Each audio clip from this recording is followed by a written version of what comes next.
Hello students, welcome to HVP classes. Students, we are continue with the second chapter, and in this video we will do the last topic of the chapter, decline of the Roman Empire. So let's start the video. In AD 4th century, the empire was divided into two parts, Eastern and Western Empire. 4th century में Roman Empire was divided into the two parts, Eastern Roman Empire and Western Roman Empire, right? So Eastern Roman Empire developed where population was still expanding till the 6th century. Eastern Roman empire वहां पर विकसित हुआ जहां पर 6th century में population लगातार बढ़ रही थी. Despite the impact of plague which affected the Mediterranean in 540s. 540s में प्लेग के इम्पैक्ट के बावजूद भी जहां की पॉपुलेशन लगातार बढ़ रही थी वहां पर ईस्टर्न रोमन एम्पायर डेवलप्ड हुआ. But Western Roman Empire was attacked by Germanic tribes like Goths, Vandals and Lombards. लेकिन जो वेस्टर्न रोमन एम्पायर था that was attacked by the Germanic tribe. जो जर्मन कंट्री है, जर्मन की जो tribes हैं उनके द्वारा लगातार उस पर है जो अटैक किया गया. जैसे जो ट्राइब्स थी Germanic tribes, those were Goths, Vandals and Lombards etc. They took major part of Roman Empire. इन सभी जो जर्मिक ट्राइब्स थी they overtook the major part of the Roman Empire, especially of the Western Empire. And attacks from north by Germanic groups. वो जर्मिक group कौन कौन से थे? वेसिगॉथ्स in Spain. Goths हमने अभी स्टडी किया. वैसे गॉथ्स ने स्पेन के अंदर है जो अपनी पावर है जो कैप्चर की, राइट. और फ्रेंक्स इन गॉल, और गाल के अंदर जो कि फ्रांस का पुराना नाम है वहां पर फ्रेंक्स जो ट्राइब है उसने अपनी है जो पावर को इस्टेब्लिश कर लिया और उसी के नाम पर, फ्रेंक्स के नाम पर ही गाल का नाम फ्रांस पड़ा. एंड लोम्बार्ड्स जो ट्राइब थी दैट कैप्चर्ड द इटली. जो नॉर्दर्न इटली है उस पर लोम्बार्ड्स का है जो एक तरह से कैप्चर हो गया, right. The emergence these new kingdoms mark the beginning of a new period in history that is medieval period. अब ये जो किंगडम एमर्ज हुए इससे एक नए पीरियड, एक न्यू पीरियड की है जो स्टार्टिंग हुई. उस न्यू पीरियड को मिडिवल पीरियड बोला जाता है. स्टूडेंट्स, हमारी जो हिस्ट्री है उसमें मिडिवल पीरियड स्टार्ट होता है 712 से, जब मोहम्मद कासिम ने हमारे कंट्री पर अटैक किया था. वहां से मिडिवल स्टार्ट होता है और औरंगजेब की डेथ तक 1707 तक है जो मिडिवल पीरियड रहता है. उसके बाद मॉडर्न पीरियड स्टार्ट हो जाता है. बट जो यूरोपियन हिस्ट्री है, यूरोपियन हिस्ट्री का मिडिवल पीरियड 5th सेंचुरी से स्टार्ट होता है और 15th सेंचुरी तक रहता है. 15th सेंचुरी के बाद यूरोप के अंदर मॉडर्न जो हिस्टोरिकल पीरियड है वो स्टार्ट हो जाता है. सो ये यूरोप के अंदर, और we can say Roman empire का जो डिवीजन हुआ अलग अलग ट्राइब्स में, अलग अलग छोटे छोटे स्मॉल किंगडम्स में, वहां से है जो मिडिवल पीरियड स्टार्ट हुआ, राइट. आप देख सकते हैं जब जो वेस्टर्न एम्पायर है और ईस्टर्न एम्पायर है कौन सा है. जो वेस्टर्न एम्पायर इटली वगैरह, फ्रांस वगैरह और ये सारा जो इंग्लैंड वगैरह का एरिया आप देख रहे हैं, राइट. ये है जो कंप्लीटली वेस्टर्न एम्पायर है और ये ईस्टर्न एम्पायर है, राइट. ये वेस्टर्न एम्पायर में आता है, ये ईस्टर्न एम्पायर में आता है. तो इसमें है जो 4th सेंचुरी के बाद है जो रोमन एम्पायर वो डिवाइड हो गया था वेस्टर्न एम्पायर में और ईस्टर्न एम्पायर में, वेस्टर्न और ईस्टर्न. सो वेस्टर्न एम्पायर में ये जो पार्ट है इतना, ये इधर का जो पार्ट है ये पूरा वेस्टर्न एम्पायर माना जाता है, रोमन एम्पायर, और ये पूरा का पूरा है जो ईस्टर्न एम्पायर माना जाता है.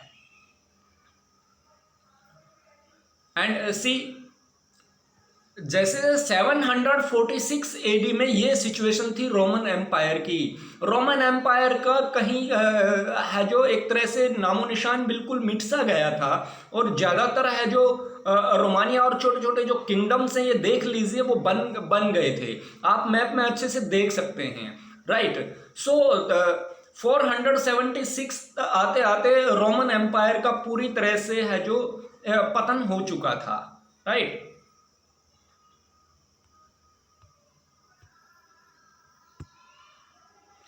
एंड ये आप देख सकते हैं अगस्टस के टाइम पर, अगर देखा जाए जब अगस्टस की डेथ हुई तो उस टाइम पर किस तरह का है जो रोमन एम्पायर था। मेन जो रोमन एम्पायर था वो इटली से स्टार्ट हुआ, और इटली से आप देख लीजिए ये सारे जो रेड कलर है ये रोमन एम्पायर हो गया था जब अगस्टस की डेथ हुई 1400 एडी में।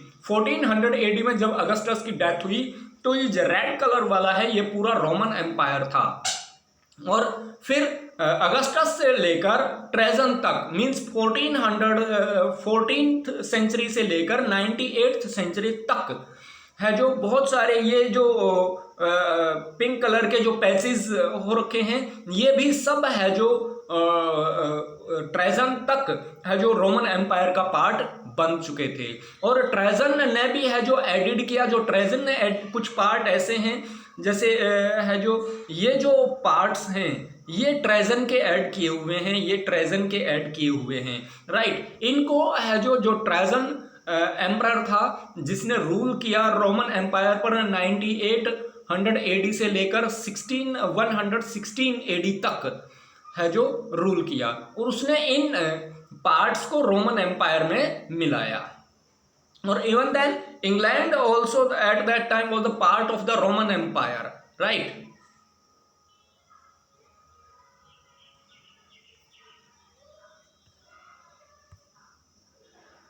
ये भी आप देख लीजिए इन्वेजन जो ट्राइब्स का इन्वेजन हुआ 340 से लेकर 15 के बीच में, ये इस तरह से है जो जर्मनिक जो ट्राइब्स हैं उन्होंने है जो अटैक करना स्टार्ट किया धीरे धीरे। सारा जो वेस्टर्न आप देख सकते हैं वेस्टर्न जो एम्पायर है उस पर है जो रेगुलर अटैक किया गया जर्मनिक ट्राइब्स के जरिए, राइट। इसी तरह इंग्लैंड के अंदर भी है जो इधर है जो जर्मनिक जो स्वीडन और की तरफ से है जो एंजिलस आए, एंजिलस ने अटैक किया यहाँ पर ब्रिटेन पर, और उन्हीं एंजिलस के नाम से आगे चलकर इसका नाम इंग्लैंड बना था, राइट। फिर ये भी एक देख सकते हैं जर्मनिक ट्राइब्स कहाँ कहाँ से है जो pre Germanic migration of Germanic tribes, right, but it is not having the so much importance, right. अब आप ये भी देख लीजिए मैप में जब रोमन एम्पायर था जो ईस्टर्न एम्पायर बाकी था और वेस्टर्न एम्पायर का पूरी तरीके से डिस्ट्रक्शन हो चुका है, राइट। सो अभी जो वेस्टर्न एम्पायर है that is divided into the small kingdom, right. और ईस्टर्न एम्पायर है जो अब तक बना है ये 400 जो 76 एडी है उससे पहले की ये मैप है। East and West, already I have told you that in 4th century Roman Empire was divided into the Eastern Empire और Western Empire, right? So Eastern Empire और Western Empire में यहाँ पर एक comparison किया गया। वैसे already we have studied all these points, right? Eastern को अगर लें generally prosperity was specially marked in the East। ज़्यादातर जो prosperity है वो East के अंदर ही मार्क की गई थी। where population was still expanding till the 6th century, जहाँ पर 6th century तक जो population है वो लगातार expand हो रही थी। Despite the impact of the plague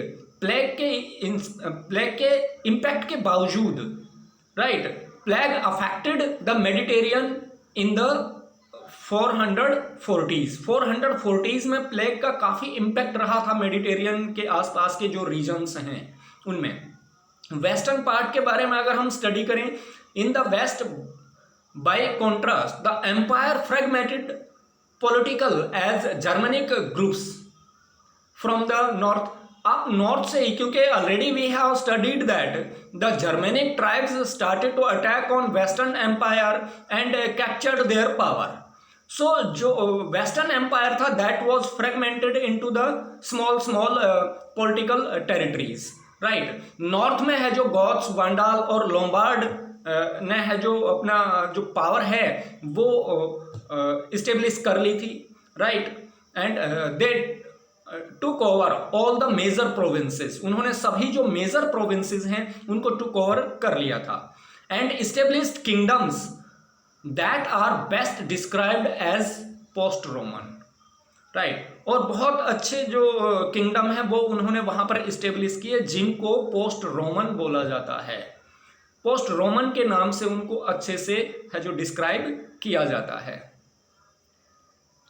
decline of the Roman empire. अब अगर ईस्टर्न एम्पायर की डिक्लाइन के बारे में देखें, under emperor Justinian empire was united in the east. Emperor Justinian के लीडरशिप में रोमन जो ईस्टर्न रोमन एम्पायर है वो यूनाइटेड रहा। Later war started between Rome and Iran. उसके बाद रोम और ईरान के बीच है जो वॉर स्टार्ट हो गई, क्योंकि ईरान के अंदर एक पावरफुल जो डायनेस्टी है वो इस्टेब्लिश्ड हो गई थी, जो सिसेनियन जिसको बोला जाता था। और Sasanian those were very aggressive and they started to attack on Rome. And expansion of Islam was a great political revolution. और इस्लाम का एक्सपेंशन भी एक बहुत ही ग्रेट पॉलिटिकल रिवोल्यूशन के तौर पर है जो वर्ल्ड में एमर्ज हुआ। अरब कॉन्कर्ड मैनी प्लेसेस। अरब्स ने बहुत सारी जो प्लेसेस है, अरेबियन कंट्रीज, अभी कह सकते हैं कि जो इस्लाम है वो ज़्यादातर है जो अरेबियन कंट्रीज के अंदर था। तो अरेबियन कंट्रीज ने है जो बहुत सारी जो प्लेसेस हैं ईस्टर्न रोमन एम्पायर की उनको जीत लिया था, राइट, उनको अपने अंडर में ले लिया था। दस द रोमन एम्पायर डिक्लाइन। इस तरीके से जो रोमन एम्पायर है, जो ईस्टर्न रोमन एम्पायर है वो भी डिक्लाइन हो गया। Expansion of Islam. The expansion of Islam which is the important factor which play an important role in the decline of the Roman Empire. Islam का जो expansion है वो भी एक इंपॉर्टेंट फैक्टर प्रूव हुआ रोमन एम्पायर के decline में। The expansion of Islam from its beginning in Arabia has been called the greatest political revolution ever to occur in the history of the ancient world। इसको एक greatest political revolution कहा गया जो ancient history में घटा, एक great political revolution इसको बोला गया। By 642 barely 10 years after prophet Muhammad की डेथ के 10 ईयर बाद प्रोफेट मोहम्मद की डेथ हुई 632 में। 622 में उन्होंने इस्लाम को इन्वेंट किया, इस्लाम का इजाद किया, राइट। और 632 में उनकी डेथ हो गई और 642 से 10 ईयर्स के बाद after the death of prophet Muhammad large part of both the eastern Roman and Sasanian empires had fallen to the Arabs। अरब ने ईस्टर्न रोमन को भी है जो के पार्ट्स भी काफ़ी हथिया लिए थे और सेसानियन जो एम्पायर है उस पर भी काफ़ी हद तक कब्जा कर लिया था, right. In the series of certaining confrontation, wars की लगातार सीरीज की वजह से लगातार है जो अब से इन पर सेसेनियन एम्पायर और ईस्टर्न रोमन एम्पायर पर लगातार अटैक करते रहे और उन अटैक की वजह से है जो ईस्टर्न रोमन एम्पायर और सेसेनियन एम्पायर का डिक्लाइन हुआ, फॉल हुआ। Thank you students, have a nice day. यदि आपको ये सभी चीज़ें हैं जो अच्छे से समझ में आ गई हैं तो प्लीज़ लाइक करना और सब्सक्राइब करना बिल्कुल न भूलें। Thank you, have a nice day.